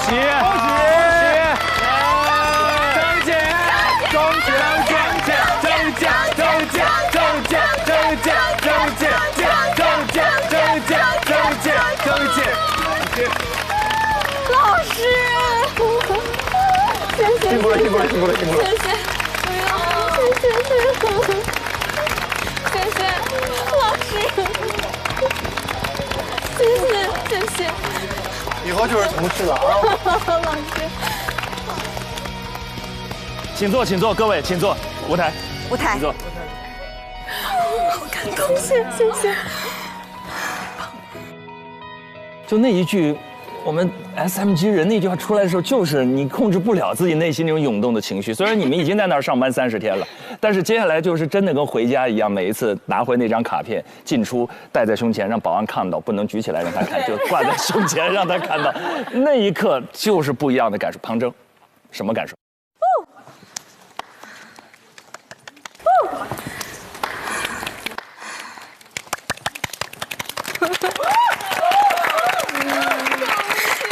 谢谢。谢谢。我其实很期待，但是我又不敢太期待，因为在生活里面对所有的结局，我其实都是做最坏的打算。但是今天是最好的答案，我收到了这个 offer， 收到了这个 offer， 这1个月的实习时间，我觉得就是我交到了这么多好的朋友，然后还有4位把我们当孩子一样的带教老师，我觉得这个是步入社会之后非常非常难的一件事情。然后我也想感谢我的爸爸、我的妈妈，感谢他们的托举，让我能来到这里。你们别哭，我其实生活当中不是一个运气很好的人，比如昨天我在回酒店的路上，我在平地上我就摔了一跤。然后我当时就在想，完蛋了，就是我要再摔得重一点，我可能今天又不能来到这里了。但是最后我觉得祝贺我自己吧，我觉得庞真你真的做得挺好的。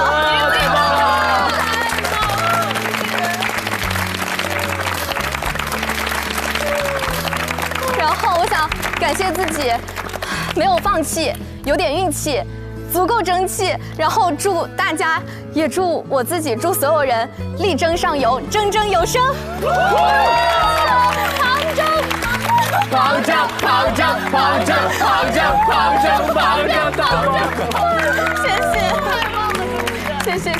谢谢舞台，谢谢。采编播导无所不能。哥哥，哎，我又接到了一个活呀！啊，旁观者清第2期我就去了呀！我这下真的有戏了。旁观者清紧急正在筹备当中了，先把合同签了吧。我们组合就拆了吗？offer 首先尘埃落定，对。但是我们就如全玲老师所说，8盏灯，对，7盏，咱们亮了8盏，所以接下来又要辛苦舞台。真的舞台，你不知道，我们为了这8盏灯也挺辛苦的。真的，我们起早贪黑的猜呀，这别哭了。这我们是真不容易，我们一期节目做6、7个小时，一天要做13、14个小时，目的是什么？只有一个，就是把这灯点亮。灯点亮是为什么？就是因为我们听说有一个特别福利。舞台这个特殊福利大礼包，它会是什么呢？其实我是这样理解这盏灯的啊，我心里在想，这个灯到底意味着什么？其实我们。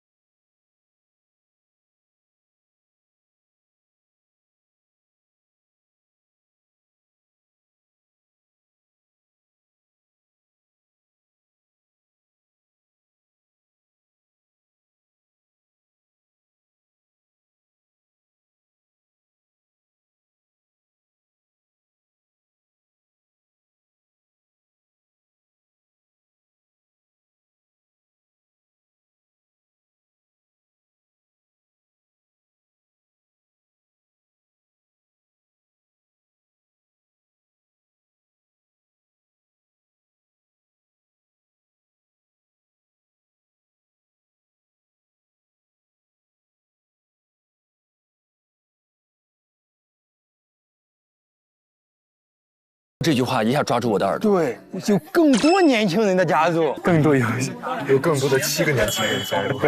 最后这句话太好了，期待更多年轻人的加入。对，有没有看上？刚刚我用了一个词叫链接。哎，一个媒体机构跟年轻人之间的链接，不是只有一种方式。发正式的工作 offer 是一种方式，那么还有其他的更多的一些方式，比如说直接给钱。我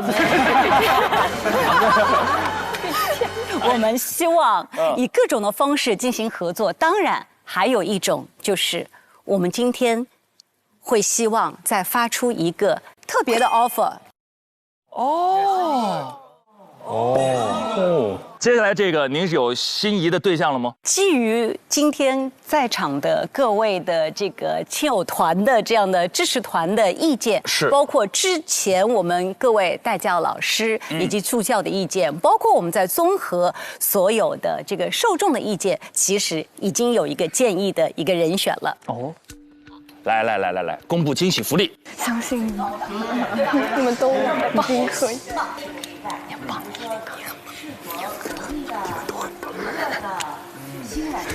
你看，台下还有信封呢，你看，谢谢。还有一个，再来一个，还有一个。哎呦，还可以递呀，那可以一直递呀，我看看这，来。所以未来有无限可能，对吗？那当然。现在我就直接揭晓这样的一个答案。接下来特别的 offer， 我们把它给到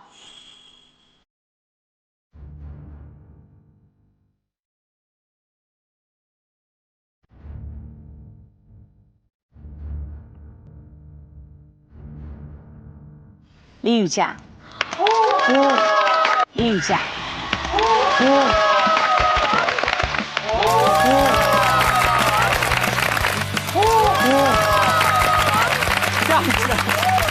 你看雨佳，相信自己，相信自己，相信自己就是你。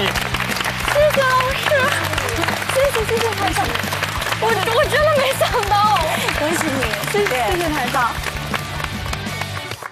非常高兴你在这一次的 offer 节目的录制过程当中的精彩的表现，也由衷的希望以你的这个媒体理想能够在东方卫视在 SMG 这片沃土上能够起航。我们将继续为你提供在东方卫视的实习机会，你会有机会深入媒体工作的一线。尽管几位带教老师对你的这个1个多月的带教非常高强度，也非常的丰富，但是其实东方卫视有更加丰富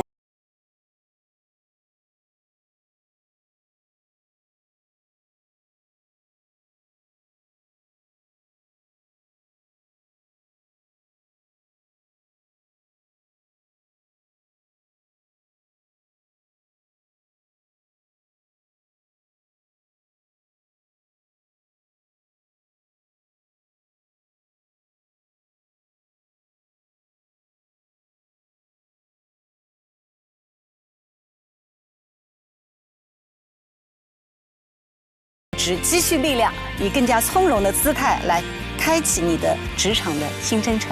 谢谢，谢谢你，感谢你，谢谢你，抱我一下吧。谢谢台长，谢谢吴台，谢谢吴台。玉佳，加油！老师好，我真的没想到，谢谢老师，戴老师。多悬呢，刚才差点就逐出诗文了。说对了，说对了，你来就是拿这个 offer 的，说对了，说对了。记住你面试的那句话，加油，加油，加油！好，希望1年之后和你成同事。好，一年太久了，好，1年不用1年，不用1年，不要1年。还有啊，哭下来，玉佳，我要哭了，李月。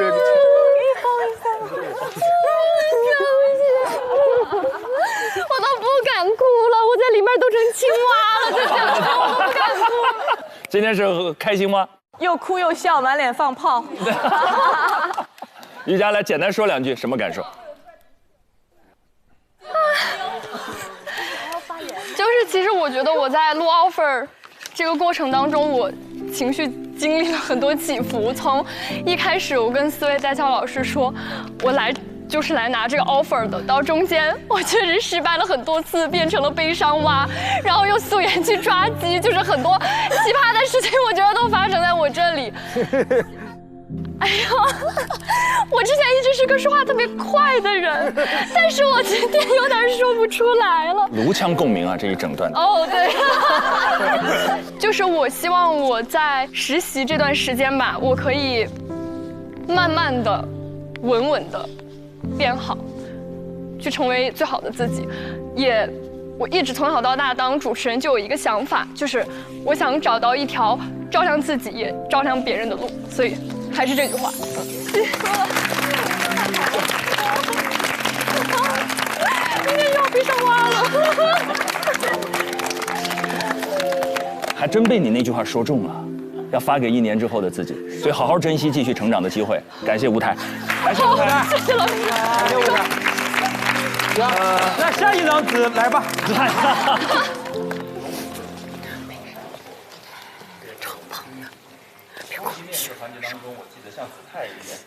终极面试环节当中，我记得像子泰也大4嘛，也还有1年在读。对。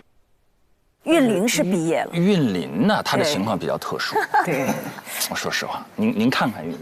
那个舞台来。哎呀，全林老师，全林老师，我必须让您特别近距离的再看一眼他们，是看一看他们眼睛里的光，是，然后回想一下我们这10期节目他们闪光的地方。你看这个舞台上一站。是不是那个是对吧？东方卫视的那个气质就全都有了，对吧？对不对？对呀，舞台，我还给您提供一个额外信息，明年白老师回清华了。行，我认了。就是说，您的这个位置上的担忧啊，也不一定啊。对，其实有很多的传媒的从业者，最后会重新回到校园去执教。未来有无限的可能。我不执教也不回来了。但是白老师明年要去那个去执教这个事情，我们暂时还没有同意。来，您才说我来了，没有这么多任务。这怎么又诓着我再发一个？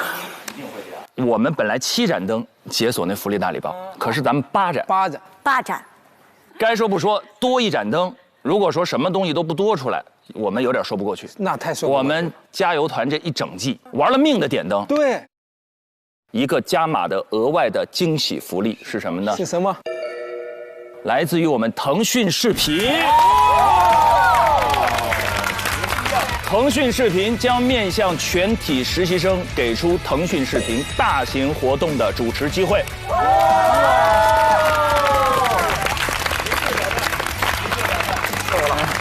有人了。好，接下来到了你们的时间了，各位实习生，最后的一次发言机会。我觉得可能会有一部分人觉得会有点可惜，我辞职来到这里，但我想说，我觉得我一点都不可惜，因为我坚信时间会带走锋芒，也会留下光芒。我觉得这条路可能不一定永远都是坦荡的，也不一定永远都是一帆风顺的，但我相信，只要我们心中坚定炽热，我们未来所有人都会成为一个非常非常优秀的主持人。相信的力量。好。本来我以为我会收获一段实习，没想到收获了极其宝贵的朋友，极其宝贵的师长，也收获了我的理想在现实中的实现。去时乾坤大，一帘草木青。我也想告诉所有正在看我们，也期待被看见的朋友们，坚定地相信未来吧，莫愁千里路，自有到来风。好。我想问摄像机在哪里？我这句话想给屏幕前的每一个观众说，因为我觉得观众就你们永远是我创作的原动力，也非常感谢你们见证了我拿到这份实习 offer。接下来就让我们一起在职场上升级打怪，加油 ，power！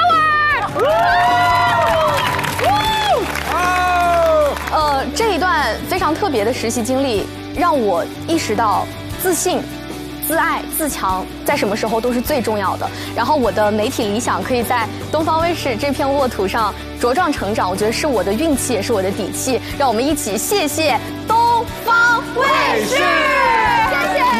啊，什么叫正式员工？感谢单位了，刚刚忘记谢了。这太感动了，工资从今天开始就要发了，这，谢谢保证。接下来4位带教老师，我说，于姐，特别谢谢大家，我们这1个月的相处让我想到32年前我刚刚走上这条路时候的自己。如果说这32年有什么经验的话，第一个词就是我相信天道酬勤。我相信第2个词就是，如果我们走入一条艰难的或者黑暗的路，要相信否极泰来。最后我想说，我非常荣幸称呼为你们是我的同行，加油！谢谢。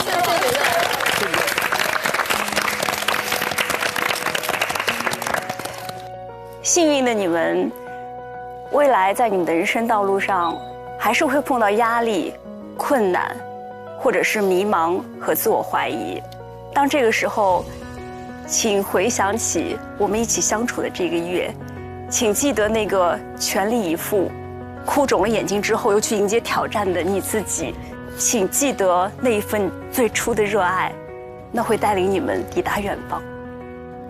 给你们每一个人一个抱抱，希望把所有的好运气给你们，不管是低谷还是巅峰的时候，在你们面前依然会有很多很多的好运气。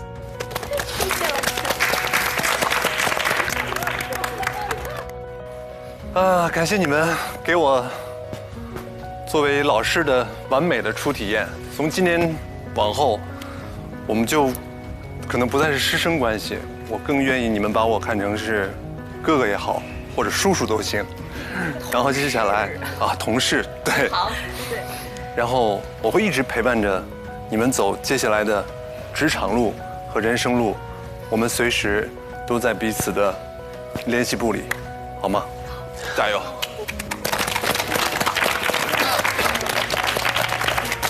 我还是那句话，你们不相信你们自己，也要相信我。像韵林说的，相信的力量，相信老师永远会在你们身后。当你们有一天在舞台上闪闪发光的时候，获得成绩和荣誉的时候，不用告诉我们，因为我们看得到。但是当有一天你们遇到困难问题的时候，给老师打电话，老师会尽己所能去帮助你们，永远会在身后去托举你们，祝你们未来都变得更好。我要把张老照片贴在冰箱上，相信张老师。太实在了，西哥就是这么实在，实在人，真实在，啊。我也没啥，我就说先请大家原谅我们这一时期对大家的大放厥词。我说我对大家的大放厥词，我经常在这想，我有什么资格能对大家进行指指点点、吹毛求疵的在这里点评大家的所作所为？但我想请大家相信，我们有很多时候不是说看到你们的东西说的那些好听的或者不好听的，不只是针对于你们，是在你们身上看到了那个曾经不完美的自己，看到了身边不完美的同事。所以说，请你们完全放心，我们所有的这些不好听的话，一定不是针对你们个人，因为我相信放大部分人坐到你们那个位置上，不会有人比你们做得更好。所以请大家相信你们自己，忘记那些声音，那些声音绝对不是针对于你们的表现，是针对于生活中你们折射出来的那些人，你们身上代表了太多职场上的人了。我相信接下来从这里出去之后，再提到大家，我们不会有吹毛求疵的一个评论。我相信提到将来在座8位的每一个人的名字，我将来只会有4个字，叫与有荣焉。谢谢大家。offer 其实不是最后的目的，我认为就是，被看到是最重要的一件事情。然后我刚才看到各位哥哥姐姐们，还有我的校友们、我的同学们。我看到大家的时候就油然而生，就是莫愁前路无知己，天下谁人不识君。就希望大家，这个前程似锦吧。谢谢大家。我就是想由衷的祝福大家，希望你们记住2025年这个夏天，你们的勇敢、热情、真诚、坚持，希望你们完成自己的梦想，希望你们熠熠生辉，会过得非常的闪亮、精彩。祝大家广阔天地大有作为，珍惜春光不负韶华。给大家讲个小故事。我3年级收到了郎平给我写的一封信，当时我只是作为一个小学生，给我心目当中站在那个位置的世界冠军写下了我的仰望。我没想到他们可以在全国收到那么多信的情况底下，从日记本上撕下了2张纸，粘在了一起，亲手给我写了一封回信。我在那一刻知道说，如果有人在你的心里埋一颗种子，是一件多么了不起的事情。所以我做过很多的工作，做新闻、当记者、做主持人、做投资、做教育、做公司。但其实我做的工作都是同一种工作，就是在别人的心里埋下种子。所以我希望这1个月在你们心里真的留下了对这个事业的热爱，无论你们热爱的是主持人、是传媒、是新闻、是表达、是镁光灯都没有关系，不断地问自己到底爱什么，并且好好的爱。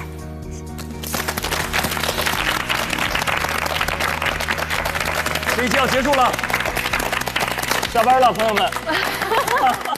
因为心动的 offer 第7季了，之前有6季，4季律师，一季医生，然后一季建筑师。6季的令人心动的 offer， 在这一季开始之前，我们探讨过很多次，就主持人是不是一个值得做的行业？第一，它还令人心动吗？第二，这是一个在聚光灯下被所有人看见的行业，可挖掘吗？每个人都看得到主持人的生活，尤其是在全媒体的今天，每个人是透明的，每个人的生活都在所有人的审视之下，还值得做吗？谢谢你们，谢谢8位，谢谢带教导师，谢谢东方卫视，就是用一整季的节目给所有人吃了一个定心丸。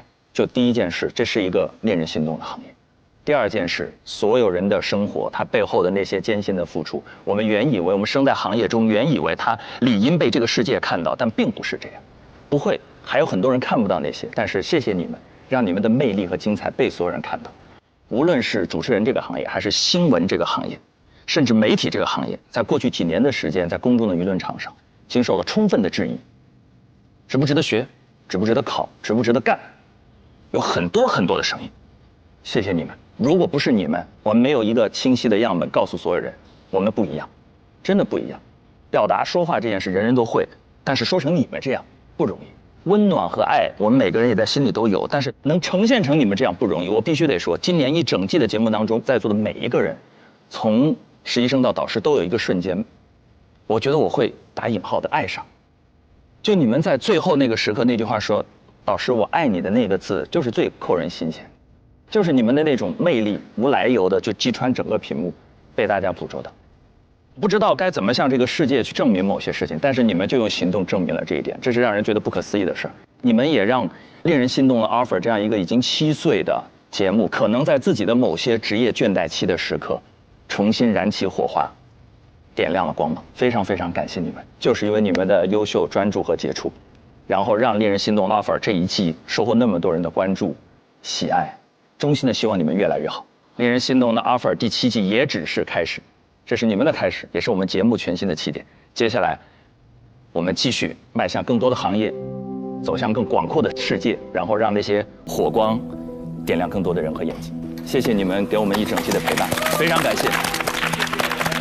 第7季令人心动的 offer 就告一段落了。要感谢东方卫视，感谢腾讯视频，要感谢一直在屏幕前陪伴我们的所有的观众朋友，给我们所有发过评论、发过弹幕的所有人，无论您发的是什么内容，我们都无比真诚地表达我们的感激，因为有您的注视，有您的评论，我们才知道怎么跟这个世界相处。谢谢所有人给我们一整季的陪伴。最后还有2件最重要要感谢的事儿哦，是什么呢？渴望就可能，心动就发生。本节目由酷爽带感点燃无限渴望的百事可乐冠名播出，谢谢。找到我们这么棒的节目，一路同行，希望你们下季也在，希望百事可乐下季在，希望我们的淘宝下季在，希望屏幕前的你下季也在。令人心动的 offer 第8季不见不散，拜拜。我们还有一个感谢要说，还有感谢要说，感谢加油啊！感谢带教导师。感谢师姐，感谢凯旋，感谢冯林，感谢你们，谢谢，感谢。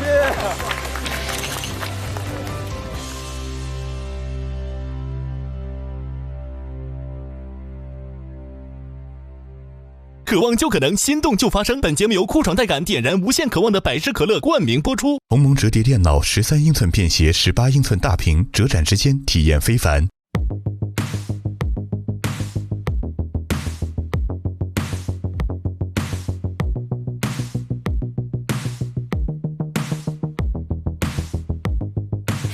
想成为怎样的人，在追逐的梦怎样成真，你带着对未来。上微博搜索令人心动的 offer， 最终节目资讯等你解锁。上微博参与令人心动的 offer 话题讨论，选出你看好的主持新生，见证最终 offer 的诞生。上微博带话题令人心动的 offer， 分享出面篇名场面。更多节目精彩资讯尽在新浪娱乐微博综艺新浪综艺。上新浪新闻客户端搜令人心动的 offer， 看节目更多精彩内容。百度一下你就知道，上百度 APP 看百度热搜 ，get 更多热点内容。独家中文百科合作伙伴百度百科。上百度搜索令人心动的 offer， 精彩内容尽在百度百科。上知乎搜令人心动的 offer， 解锁更多精彩讨论。上前程无忧51 Job， 收获心动的 offer。感谢丽丽城传媒。如果你对内容行业感兴趣，欢迎在腾讯校招官网 join.qq.com 投递峨眉派专项，等你来实习。令人心动的 offer 尽在腾讯校招，等你来拿。令人心动的 offer 第7季点映礼包11月3日开启预售，抢先看 offer 花落谁家。11月6日19点解锁第10期上中下集，直通大结局。11月7日至11月9日19点团建番外篇、精彩花絮、实习生 vlog 等你来看。